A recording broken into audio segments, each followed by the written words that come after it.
The Reverend Dr. Martin Luther King Jr.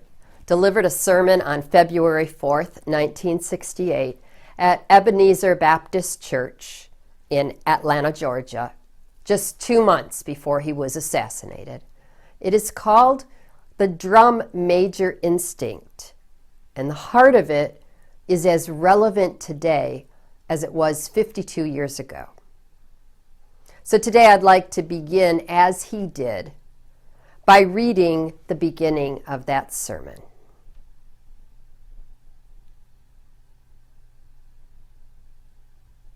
This morning I would like to use as a subject from which to preach the drum major instinct. The drum major instinct. And our text for this morning is taken from a very familiar passage in the 10th chapter as recorded by St. Mark. Beginning with the 35th verse of that chapter, we read these words. Then James and John, the sons of Zebedee, came to him saying, Teacher, we want you to do for us whatever we ask. And he said to them, What do you want me to do for you?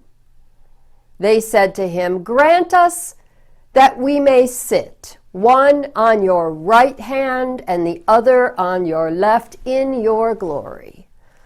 But Jesus said to them, You do not know what you ask. Are you able to drink the cup that I drink and be baptized with the baptism that I am baptized with?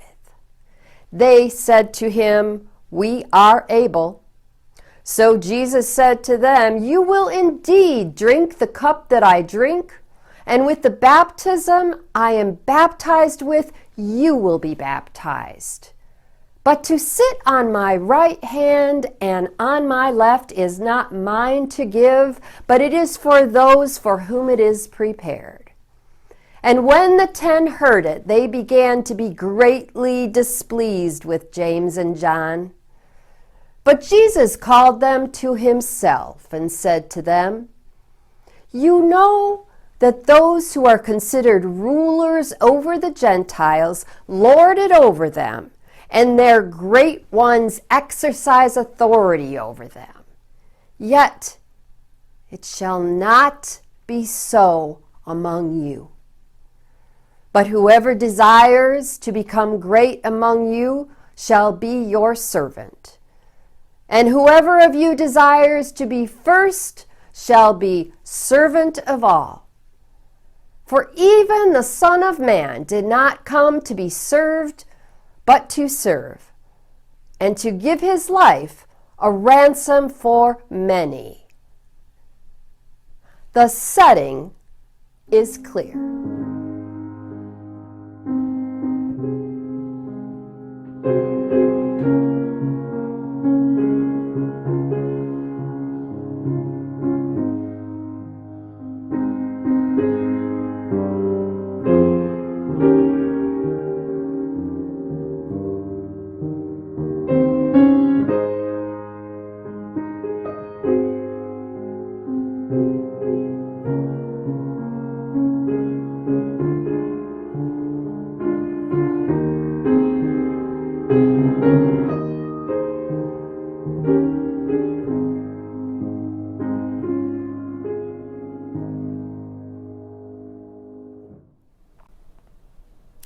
Here then is my paraphrase of Dr. King's sermon with a few updates for today. I'd like to add that this very sermon is being preached from churches and pulpits across our nation today. James and John are making a specific request of the Master. They had dreamed, as most of the Hebrews dreamed, of a coming king of Israel who would set Jerusalem free and establish his kingdom on Mount Zion and in righteousness rule the world. And they thought of Jesus as this kind of king. So they were imagining him on the throne in the same way that a human king reigns. Thus began the negotiations that they brought to Jesus. Now, when you establish your kingdom, let one of us sit on the right hand and the other on the left of your throne. Anyone who has seen two brothers in such a negotiation with a parent can picture the scene. One is talking, the other standing next to and slightly behind the talker, nodding emphatically. And we, as witnesses to their brash request, have no problem passing judgment on these young men. We think, why would they make such a selfish request? Have they no shame? And yet, when we look calmly and honestly at ourselves, we will discover that we too are driven by the same things that drove James and John to make this ungodly request. Their request is about wanting recognition, wanting a sense of importance, wanting attention. Who among us doesn't want these things, even if we want them quietly in the form of acknowledgement by the boss, or a byline, or to be given increasingly important assignments? We too want to be first at something. Heck, we even pay good money to buy a large foam hand to wave at sporting events to emphasize that we're number one. After James and John make their shameless request, the other disciples get mad because they, like us, are in denial about the fact that they too possess these desires that they condemn in James and John. And this human desire to be first, to receive attention, recognition, to be considered important, and be up front, leading the parade, is what is called the drum major instinct. Alfred Adler, the great psychoanalyst, contends that this is the dominant impulse. Sigmund Freud used to contend that sex was the dominant impulse, and Adler came with a new argument saying that this quest for recognition, this desire for attention, this desire for distinction is the basic impulse, the basic drive of human life, this drum major instinct. And you know, we begin early to ask life to put us first. Children ask life to grant them first place. They are a little bundle of ego. If you've ever witnessed a class of elementary school children walking in single file, it is clear that the one in front was given the honor of being the chosen line leader for the day, and woe to anyone behind them who tries to lead from behind. This again is the drum major instinct, and while we may learn to exhibit it more subtly, the truth is we rarely completely outgrow it. For example, we like to do good deeds, and whether or not we admit it, we like to be praised for doing them. And if you think, no, I don't care really if anyone notices what I do. In fact, I'd prefer they not notice. Well, chances are people do notice. And they do acknowledge and thank you. And that's what makes it easy to say you don't care if they do. This is not shameful. Everyone likes to be praised. It gives us kind of a warm glow to be acknowledged, to see our name in print. And here's where it gets interesting. The presence of the drum major instinct is why so many people are joiners. You know, there are some people who just join everything. It satisfies our need of belonging and recognition and importance. Today we might say it makes us feel seen. This is also what drives some people to join communities that are not healthy. Dangerous cults are one example. A cult is a group or movement held together by a shared commitment to a charismatic leader or ideology. It has a belief system that has the answers to all of life's questions and offers a special solution to be gained only by following the leader's rules. And those who join are so grateful to be included that they gradually give up their critical thinking skills and allow themselves to let the leader think for them. They become intellectually lazy and give their loyalty to the leader because it is easier than living with the feeling that they do not belong. The drum major instinct is real. And you know what else it causes to happen? It often causes us to live above our means. It's subtle. We don't think we are giving in to this base desire. We just know that our friend or coworker has this new computer and they love it, and it's so compact and lightweight. And suddenly ours looks old and bulky. And the next thing you know, we're online at bestbuy.com with pop-up ads assuring us that we can afford to get the latest tablet. And as soon as we get it, we notice our phone is looking kind of old. We could make fun of ourselves all day about this tendency. But the problem is, there comes a time that the drum major instinct can become destructive. If this instinct is not harnessed, it becomes extremely dangerous. If it is allowed to run wild, if it is not harnessed at all, it causes one's personality to become distorted. I guess that's the most damaging aspect of it, what it does to the personality. You can recognize people who have not learned to rein this instinct in by their boasting. You know people like this. It seems all they ever talk about is themselves. They have no patience when others are talking. They always seem to swing the conversation back to themselves and what they have done and how successful they are. And once someone has gotten comfortable with boasting all the time, the next thing they seem to fall into is lying. Not just once in a while, but all the time.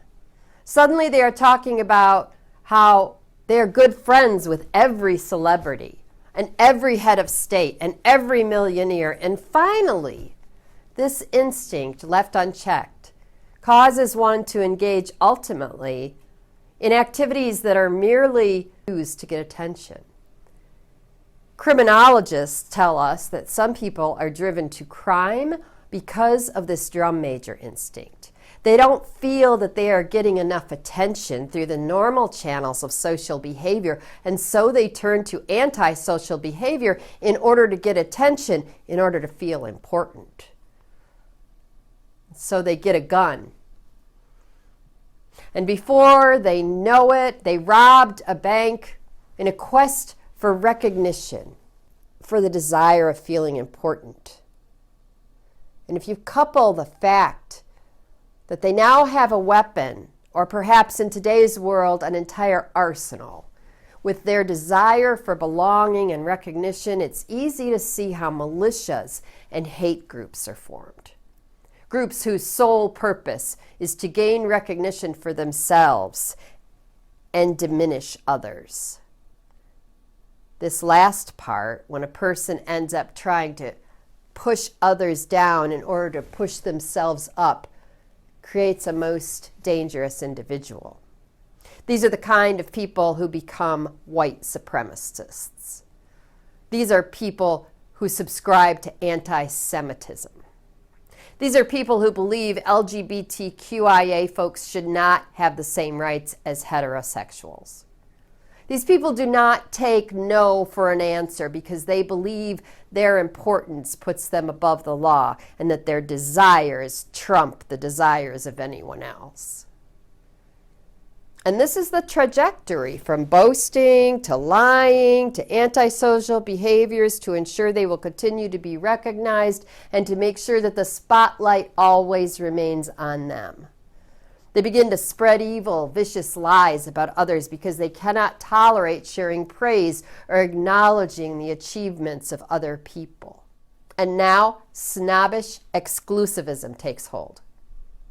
They not only believe they are the most important, they also believe that they are literally above those who do not have the money they have, or do not look like them, think like them, worship like them. And this is the danger of social clubs and fraternities. The danger is that they can become forces of classism and exclusivism, where somehow you get a degree of satisfaction because you are something exclusive, something that they don't just let anyone join.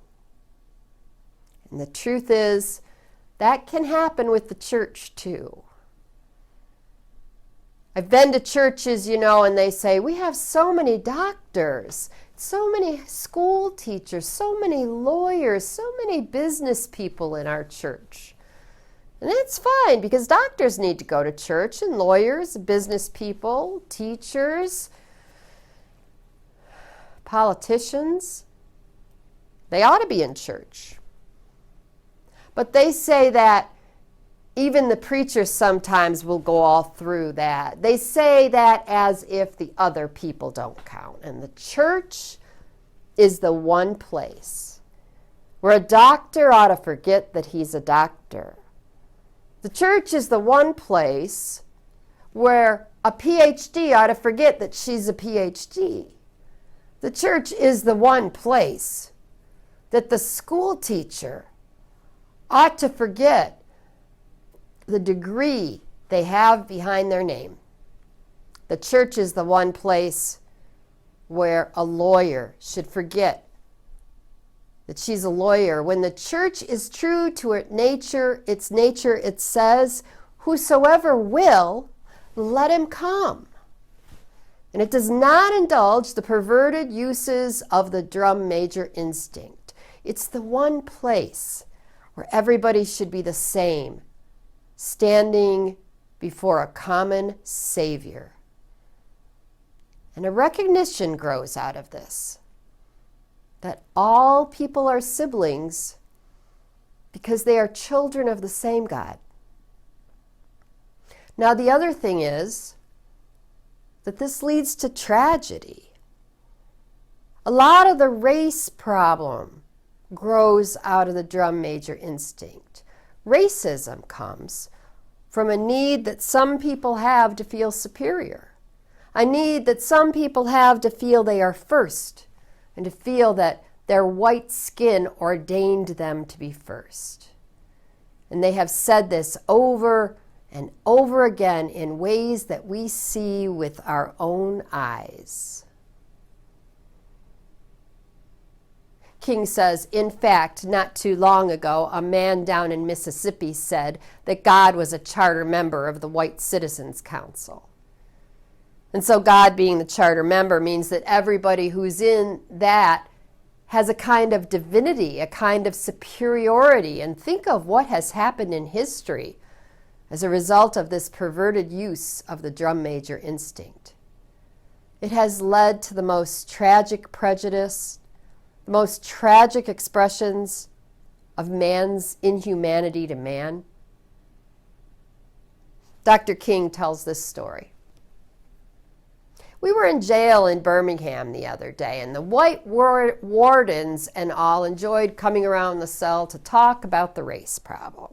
And they were showing us where we were so wrong demonstrating. And they were showing us where segregation was so right. And they were showing us where intermarriage was so wrong. So I would get to preaching and we would get to talking calmly because they wanted to talk about it. And then we got down one day to the point. That was the second or third day, to talk about where they lived and how much they were earning. And when those brothers told me what they were earning, I said, now, you know what? You ought to be marching with us. You're just as poor as Negroes.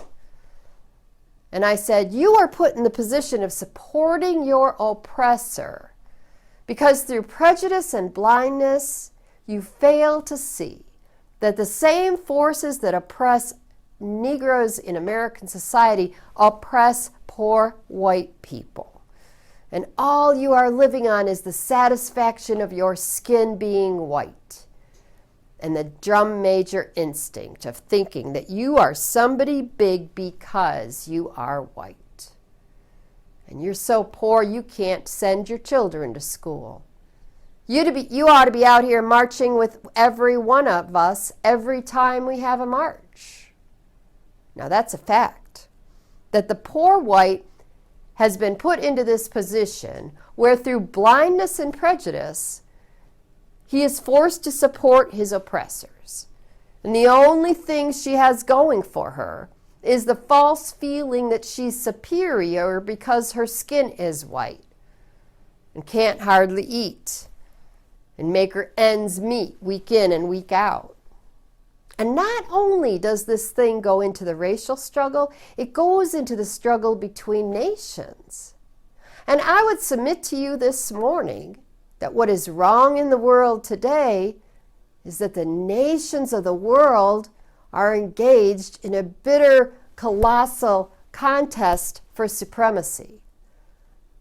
And if something doesn't happen to stop this trend, I'm sorely afraid that we won't be here to talk about Jesus Christ and about God and about brotherhood too many more years. If somebody doesn't bring an end to this suicidal thrust that we see in the world today, none of us are going to be around, because somebody's going to make the mistake through our senseless blunderings of dropping a nuclear bomb somewhere. And then another one is going to drop. And don't let anybody fool you. This can happen in a matter of seconds. They have 20 megaton bombs in Russia right now that can destroy a city as big as New York in 3 seconds. Everybody wiped away, and every building. And we can do the same thing to Russia and China. But this is why we are drifting. Because nations are caught up with the drum major instinct. I must be first. I must be supreme. Our nation must rule the world. And I am sad to say that the nation in which we live is the supreme culprit. And I'm going to continue to say it to America because I love this country too much to see the drift that it has taken. God didn't call America to do what she's doing in the world now. We've committed more war crimes almost than any nation in the world. And I'm going to continue to say it. And we won't stop it because of our pride and our arrogance as a nation. But God has a way of even putting nations in their place. King says, the God that I worship has a way of saying, don't play with me. Our God says, be still and know that I am God. And if you don't stop your reckless course, I'll rise up and break the backbone of your power. And that can happen to America. Every now and then I go back and read Gibbon's Decline and Fall of the Roman Empire. And when I come and look at America, I say to myself, the parallels are frightening. But let me rush on to my conclusion, because I want you to see what Jesus is really saying. What was the answer that Jesus gave to James and John? It's interesting. One would have thought that Jesus would have condemned them. One would have thought that Jesus would have said, you are out of your place. You are selfish. Why would you raise such a question? But that isn't what he did. He did something altogether different. He said in substance, oh, I see. You want to be first. You want to be great. You want to be important. You want to be significant. Well, you ought to be. If you're going to be my disciple, you must be. But he reordered priorities. And he said, yes, don't give up this instinct. It's a good instinct if you use it right. It's a good instinct if you don't distort it and pervert it. Don't give it up. Keep feeling the need for being first, but I want you to be first in love. I want you to be first in moral excellence. I want you to be first in generosity. That is what I want you to do. And he transformed the situation by giving a new definition of greatness. And you know how he said it? He said, "Now, brethren, I can't give you greatness, and really, I can't make you first." This is what Jesus said to James and John. You must earn it. The greatness comes not by favoritism, but by fitness. And the right hand and the left hand are not mine to give. They belong to those who are prepared. And so Jesus gave us a new norm of greatness. If you want to be important, wonderful. If you want to be recognized, wonderful. If you want to be great, wonderful. But recognize that he who is greatest among you shall be your servant. That's the true definition of greatness. And the good news is that by this definition, everybody can be great. Because everybody can serve. You don't have to have a college degree to serve. You don't have to make your subject and your verb agree to serve. You don't have to know about Plato and Aristotle to serve. You don't have to understand Einstein's theory of relativity to serve. You don't have to know the second theory of thermodynamics in physics to serve. You only need a heart full of grace, a soul generated by love, and you can be that servant. And then Dr. King said this. I know a man, and I just want to talk about him a minute. And maybe you will discover who I'm talking about as I go down the way, because he was a great one. And he just went about serving. He was born in an obscure village, the child of a poor peasant woman.